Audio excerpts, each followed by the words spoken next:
She didn't know that the quiet woman they had seated by the restroom owned the building they were celebrating in. The Whitman family's country club in Greenwich, Connecticut shimmered under crystal chandeliers, white roses arranged in tall vases, champagne flowing freely as guests in tailored suits and pastel dresses gathered to celebrate Daniel Whitman's engagement. Eleanor Whitman arrived alone, stepping out of a modest navy sedan instead of the Blacktown car most executives in her tax bracket preferred. Her silver hair swept into a low chignon, her pearl earrings understated, her navy dress elegant but deliberately simple. At 62, Eleanor carried herself with the calm posture of someone who had spent decades in boardrooms where billion-dollar decisions were made over quiet lunches. Yet tonight, she walked in as nothing more than Daniel's older sister.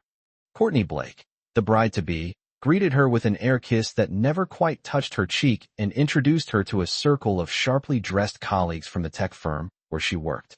"This is Eleanor," Courtney said lightly, a polished smile fixed in place. "She keeps to herself." One of the men laughed and asked if Eleanor was enjoying retirement. Another woman commented that it must be nice not to worry about performance reviews or stock options anymore. Eleanor smiled politely, her blue eyes observant but unreadable, and congratulated Courtney with genuine warmth, even as she noticed how Daniel avoided meeting her gaze. When the seating cards were announced, Eleanor found her name printed at a small round table near the back of the ballroom, positioned close to the service corridor where waitstaff moved in and out with trays of filet mignon and roasted sea bass.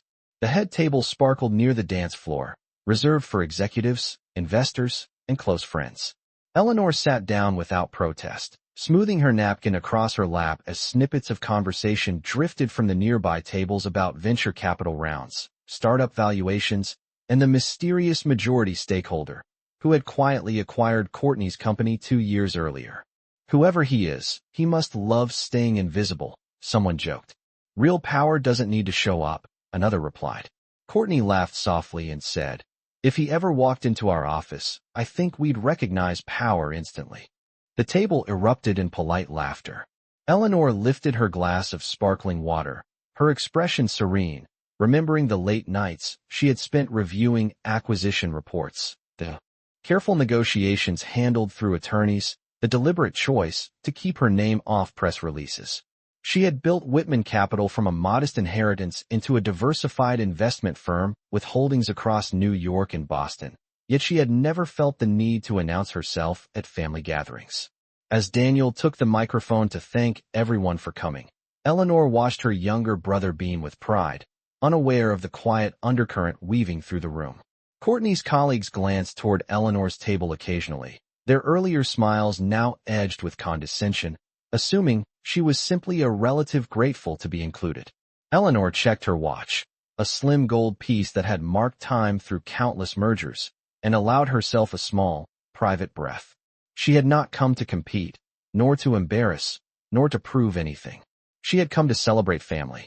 But as the evening unfolded and the jokes about retirement and relevance continued to float toward her like careless confetti, something shifted in the air, subtle but undeniable, as though the foundation beneath the glittering ballroom was preparing to reveal who truly held the deed. The applause faded into the soft clinking of silverware and crystal as dinner was served, and Eleanor remained seated at the back table, listening more than speaking while Courtney's colleagues continued their easy conversation about quarterly targets and expansion into Chicago and Austin, their voices carrying a confidence that came from believing they understood exactly how their corporate ladder worked. One of the men leaned back in his chair and said that the board had finally approved a restructuring plan that would streamline upper management, and a woman across from him replied that whoever owned the controlling interest must be ruthless but brilliant. Eleanor kept her posture relaxed, folding her hands lightly on the table as though the discussion were about a distant company rather than the very firm listed among the largest holdings inside Whitman Capital's portfolio. When dessert arrived, a slice of vanilla bean cake layered with fresh strawberries, Courtney approached the back tables to greet guests she had not yet spoken to, her engagement ring catching the chandelier light as she rested her hand on the edge of Eleanor's table. She asked politely whether everything was satisfactory, her tone measured, but there was an unmistakable edge beneath it, as if she were performing hospitality rather than offering it. One of her colleagues gestured toward Eleanor and said, with a half-smile, that they had been explaining how demanding the corporate world could be and how not everyone was cut out for that level of pressure. Courtney gave a sympathetic nod and added that some people preferred quieter lives, away from competition and high-stakes decision-making. Eleanor met her future sister-in-law's eyes calmly and said that every world had its own pressures and that leadership often required silence more than noise. The comment lingered longer than Courtney expected, and for a brief second Daniel glanced over from the head table, sensing a shift he could not quite define. The music began again, a soft jazz trio near the dance floor, and guests drifted forward to mingle, leaving Eleanor momentarily alone at the back. She observed how quickly perceptions formed in rooms like this, how easily confidence could turn into condescension when people assumed they understood someone's worth based on clothing, proximity to power, or the absence of a public title. A waiter refilled her glass with sparkling water and addressed her as ma'am with quiet respect, and Eleanor thanked him by name after glancing at his badge, a small gesture that did not go unnoticed by the few remaining guests at her table. Across the room, Courtney's colleagues began speculating about an upcoming announcement from the parent company, mentioning that an internal email had hinted at a leadership update within the next 24 hours. One of them joked that they hoped the mysterious owner was not planning to clean house. Eleanor listened carefully, her expression unchanged, aware that by the time the sun rose over Connecticut the next morning, signatures would finalize the transfer of the last minority shares, consolidating her control completely and publicly.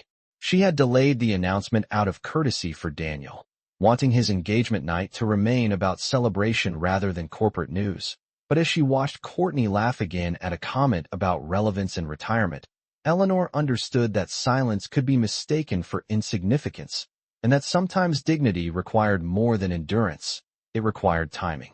By the time the band shifted into a slower melody and guests gathered closer to the dance floor, Eleanor understood that the tone of the evening had settled into a quiet hierarchy, one that had placed her firmly at the margins. Courtney stood near the center of the room, surrounded by colleagues who spoke with animated gestures about projected growth charts and market capture strategies, their confidence amplified by champagne and applause. Daniel remained at her side, smiling, proud, unaware of the undercurrent that had formed. Eleanor rose from her chair and walked toward the terrace doors, the cool Connecticut night air brushing gently against her face as she stepped outside. From the balcony, she could see the manicured golf course stretching into the darkness, lights from nearby estates glowing faintly beyond the trees. She removed her phone from her clutch and scrolled through a thread of messages from her chief financial officer in New York, confirming that the final tranche of shares would clear at 9 o'clock the following morning, Eastern Standard Time. The paperwork had been prepared weeks ago, the compliance reviews completed, the board notifications drafted but unsent. Eleanor had postponed the official announcement as a courtesy, not wishing to overshadow her brother's celebration. Inside the ballroom, laughter erupted again, and through the glass doors she saw Courtney demonstrating something on her phone to two coworkers, likely an internal memo hinting at restructuring. One of the men shook his head confidently, saying that whoever controlled the parent company would never appear at a family function like this, because real executives did not mingle without an entourage. Eleanor allowed herself a small, reflective smile. She had built her reputation precisely by entering rooms unnoticed, by listening before speaking, by understanding that influence did not require spectacle. Her phone vibrated softly with a new message confirming that all documents were queued for automatic release at market open. She typed a brief response instructing that the internal leadership announcement be distributed at exactly 9:15, allowing enough time for the market to stabilize after opening trades. When she returned inside, Courtney intercepted her near the entrance and asked, with polite curiosity, whether she was enjoying the evening. Eleanor replied that she always valued gatherings where people felt free to express their true opinions. Courtney laughed lightly, not entirely sure whether it was a compliment. A colleague joined them and remarked that corporate life demanded resilience, especially when leadership made difficult decisions about who advanced and who did not. Eleanor nodded and said that clarity often revealed more than ambition ever could. The comment settled between them, subtle but firm. As the evening progressed and guests prepared for a final toast, Eleanor sensed that the moment for silence had nearly passed. She had no desire to embarrass anyone, yet she also understood that respect was rarely offered to those who allowed themselves to be underestimated indefinitely. With the clock nearing 10:30 and the dance floor filling, she moved closer to the center of the room, her posture steady, her expression calm, fully aware that by sunrise the balance of power would no longer be a rumor whispered over champagne, but a documented fact reflected in every employee inbox. As the final toast approached and crystal glasses were lifted beneath the glow of the chandeliers, Daniel tapped his fork gently against his champagne flute to gather attention, his voice warm with gratitude as he thanked friends, colleagues, and family for supporting this new chapter of his life. And while applause rippled through the ballroom, Eleanor stepped forward from the edge of the crowd with the same steady composure she carried into board meetings, her heels quiet against the polished floor, her presence subtle yet impossible to ignore once she reached the center. Daniel smiled at her with brotherly affection and offered her the microphone, assuming she would share a sentimental memory, and Eleanor accepted it with calm assurance, her gaze sweeping across the room until it rested briefly on Courtney and the circle of colleagues who had spent the evening defining what power looked like. She began by congratulating the couple sincerely, speaking of commitment, partnership, and the importance of mutual respect, her tone even and warm, the room attentive.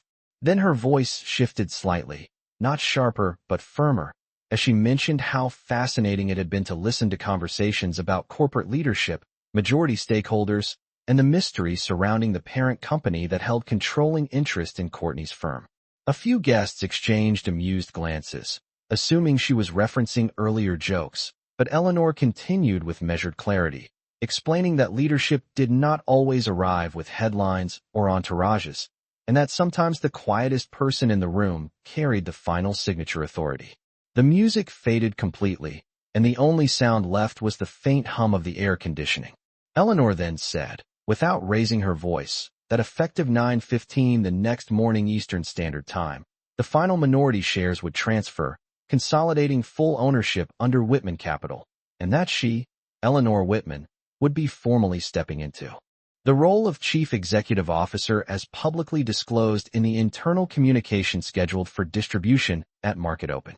For a moment, the words seemed suspended in the air, unreal and weightless, until several phones began vibrating almost simultaneously as automated previews of the scheduled announcement populated inboxes early due to system synchronization.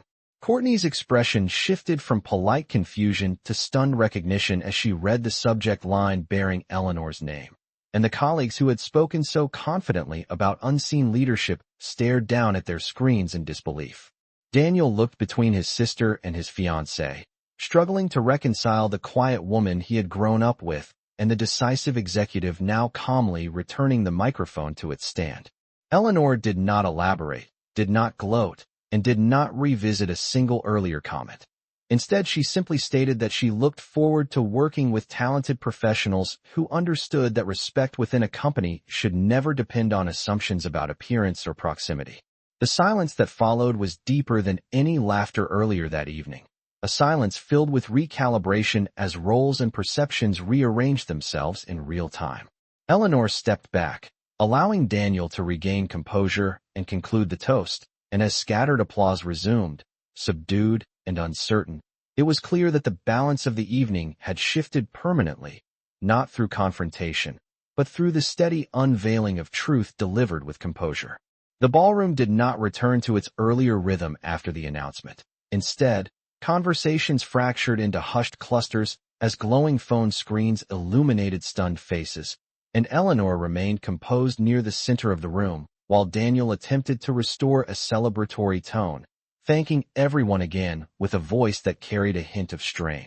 Courtney stood motionless for several seconds, reading and rereading the notification that confirmed the leadership transition effective the next morning at 9:15 Eastern Standard Time, her colleagues slowly stepping back as though physical distance might soften the reality on their screens. One of the senior managers approached Eleanor cautiously, addressing her as Ms. Whitman for the first time that evening and offering congratulations on the consolidation, his earlier confidence replaced by careful professionalism. Eleanor acknowledged him with a polite nod, neither cold nor overly warm, signaling that respect given sincerely would always be received in kind. Courtney finally walked toward her, heels measured against the marble floor, and asked if they could speak privately. Eleanor agreed, stepping a few feet aside but remaining visible within the ballroom, unwilling to create the impression of secrecy. Courtney's voice was lower now, stripped of the playful edge from earlier, as she explained that she had not known, that she had never imagined the majority stakeholder would be family. Eleanor listened without interruption and replied that ownership had never required spectacle, only responsibility, and that assumptions often reveal more about the observer than the subject. She added that professional environments thrive when humility accompanies ambition, and that leadership positions are strengthened by respect extended equally to assistants and executives alike. Courtney nodded, the weight of realization settling across her expression, understanding that the casual jokes about retirement and relevance had not disappeared into the air, but had been heard and remembered. Across the room, several colleagues were already discussing the implications of the restructuring plan they had spoken about so casually earlier, recalculating their expectations under new executive oversight. Daniel approached slowly, confusion and admiration mingling in his eyes as he asked his sister why she had never mentioned the acquisition. Eleanor told him gently that she preferred her work to stand on its own merit, separate from family celebrations, and that tonight had not been intended as a lesson but had become one nonetheless. The band resumed playing, though the melody felt subdued, and guests began offering more formal congratulations to Eleanor, their tone markedly different from the light teasing that had colored the evening before. She accepted each comment with steady grace, making it clear through posture and measured speech that the purpose of her revelation was not to humiliate, but to clarify. As the clock edged closer to 11:30, Eleanor retrieved her coat from the attendant and prepared to leave, aware that the true consequences would unfold in boardrooms and offices the following morning rather than beneath chandeliers and floral arrangements. Before stepping out into the cool Connecticut night, she turned once more toward the room, her expression calm, knowing that while laughter can shift quickly, character is revealed in the quiet moments after truth settles into place.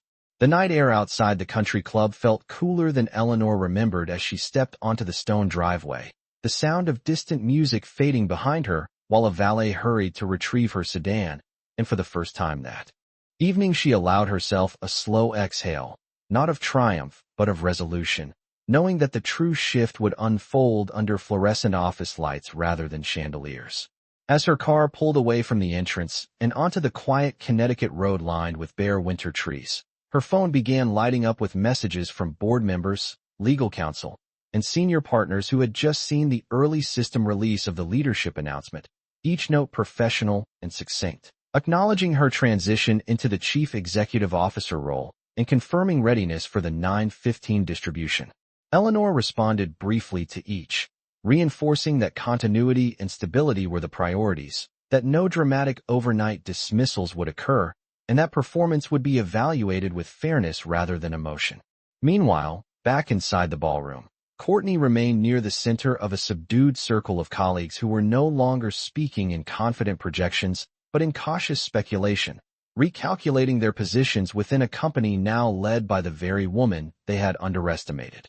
Daniel attempted to maintain the celebratory atmosphere, encouraging guests to dance and refill their glasses, yet the energy had undeniably shifted from carefree to contemplative. In her car, Eleanor reflected not on the comments that had stung, but on the lesson embedded within them, the reminder that dignity is often tested in rooms where assumptions run unchecked. She had not revealed her position to humiliate anyone. She had revealed it because silence, when mistaken for weakness, can quietly erode respect. By the time she reached her home overlooking Long Island Sound, the clock on her dashboard read 11:58, and the water beyond her windows shimmered under the pale reflection of the moon.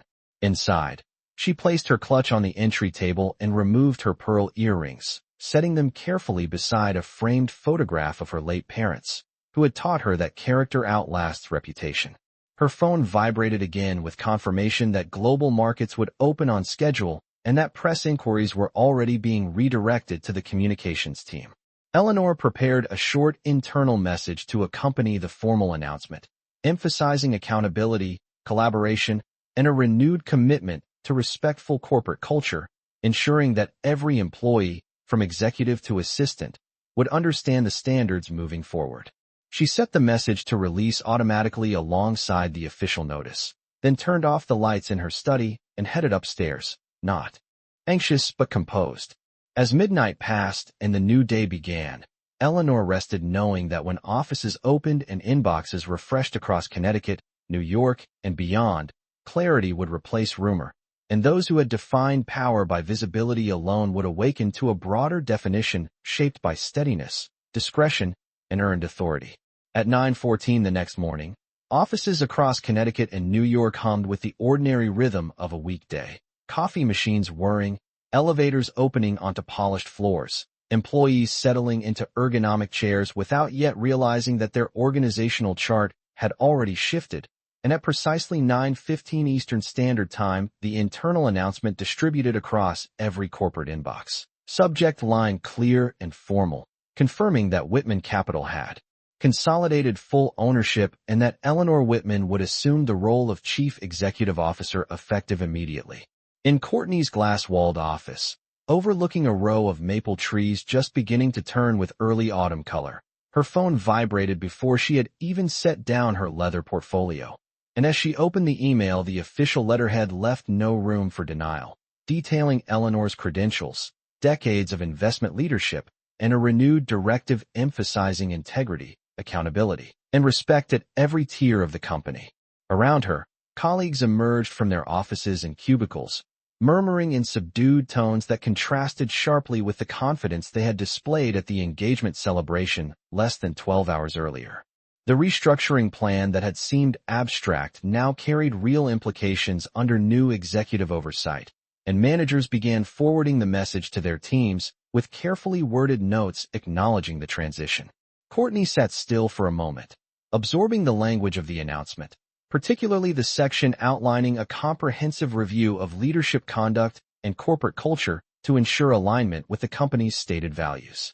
Meanwhile, at her home office overlooking Long Island Sound, Eleanor watched market indices update across a wide monitor, confirming that the transition had registered without volatility, her communications director texting that early media inquiries were respectful and measured. She joined a scheduled video conference with board members at 9:30, her tone calm and deliberate as she outlined a 90-day evaluation plan, emphasizing mentorship over punishment and performance over pride. She made it clear that no decisions would be driven by personal grievance, and that last night's events would remain separate from professional assessment. Back at the corporate headquarters, Courtney requested a brief meeting with her direct reports, her voice steadier than she felt as she acknowledged the leadership change and encouraged her team to maintain focus on deliverables. Some employees avoided eye contact, aware of the irony woven into the situation, while others expressed cautious optimism that new oversight might clarify long-standing ambiguities within upper management. At 10:45, an email arrived from Eleanor's office requesting individual performance summaries from all department heads by the end of the week, the language precise but not hostile. The message concluded with a single sentence that resonated throughout the building, stating that true leadership is demonstrated not in visibility, but in the consistent practice of respect. As sunlight streamed through office windows and conference rooms filled for impromptu discussions, the atmosphere carried a new awareness, one shaped less by speculation and more by accountability. Eleanor closed her laptop briefly and looked out over the water, knowing that authority declared in a ballroom may surprise, but authority exercised with steadiness is what ultimately transforms perception into lasting change. By mid-afternoon, the corporate headquarters felt different, as though the air itself carried a heightened awareness of posture and tone, and Courtney found that every conversation required greater care than it had only a day before, each email drafted with precision, each directive reviewed twice before sending, because the presence of new leadership had introduced a mirror into the building, one that reflected not only performance metrics, but behavior. At 2 o'clock, an executive assistant entered her office to inform her that the chief executive officer would be conducting introductory meetings with department heads over the next 2 days, 30 minutes each, beginning promptly at 8:30 the following morning. and Courtney's name appeared third on the schedule. Around the office floor, speculation circulated about what those meetings would entail, whether they signaled sweeping changes or steady oversight. Yet no one could point to a single line in the announcement that suggested retaliation or hostility. Instead, the language remained consistent with professionalism and cultural alignment, a standard that now felt less theoretical and more immediate. At her home office, Eleanor reviewed preliminary reports submitted by senior managers, noting patterns in communication style and team turnover rates, paying close attention to anonymous employee feedback collected over the past year that hinted at subtle hierarchies within departments. She observed that productivity had remained strong, yet internal surveys reflected concerns about tone from certain supervisors, comments about feeling dismissed in meetings or overlooked for contributions. Eleanor understood that corporate culture is rarely undone by one dramatic act. It is shaped by repeated small interactions that either affirm dignity or erode it quietly. Late that afternoon, she received a call from Daniel, his voice thoughtful rather than defensive, acknowledging that he had underestimated the scope of his sister's responsibilities and expressing regret for not recognizing the discomfort she endured at the celebration. Eleanor reassured him that family bonds were not measured by professional titles, and that growth often begins with awareness rather than apology. She did not mention Courtney's earlier remarks, nor did she dwell on embarrassment, because her focus had already shifted toward what sustainable leadership required. Back at headquarters, Courtney remained at her desk longer than usual, rereading the company values statement displayed on the internal portal, particularly the line emphasizing respect as a non-negotiable standard. She recalled her own comments at the engagement celebration, replaying them with a clarity sharpened by consequence, and began drafting notes for her upcoming meeting, outlining team achievements alongside areas where communication could improve. As daylight faded beyond the office windows and the cleaning crew moved quietly through empty hallways, the atmosphere within the building felt less like anticipation of punishment and more like preparation for recalibration. Eleanor closed her final report just before 6:30 in the evening and sent a brief message to all staff thanking them for their professionalism during the transition, reminding them that excellence is sustained not by authority alone, but by daily choices in how colleagues are treated. In both locations, separated by miles, yet connected by shared accountability, the understanding settled that power revealed may command attention, but power exercised with fairness determines whether respect endures. The following morning at 8:30 sharp, the conference room on the 22nd floor overlooked the city skyline washed in pale sunlight, and Courtney sat at the polished table with a leather folder resting in front of her, her posture composed but measured, aware that this conversation would define more than quarterly projections. When Eleanor entered, she did so without an entourage, carrying only a slim tablet and a notebook, her expression calm, professional, and unreadable. She greeted Courtney by name and thanked her for arriving prepared, then took a seat across from her, maintaining a tone that reflected leadership rather than personal history. The discussion began with performance metrics, revenue growth percentages, client retention rates, and team expansion over the past fiscal year, and Courtney presented her data clearly, demonstrating competence and strategic awareness.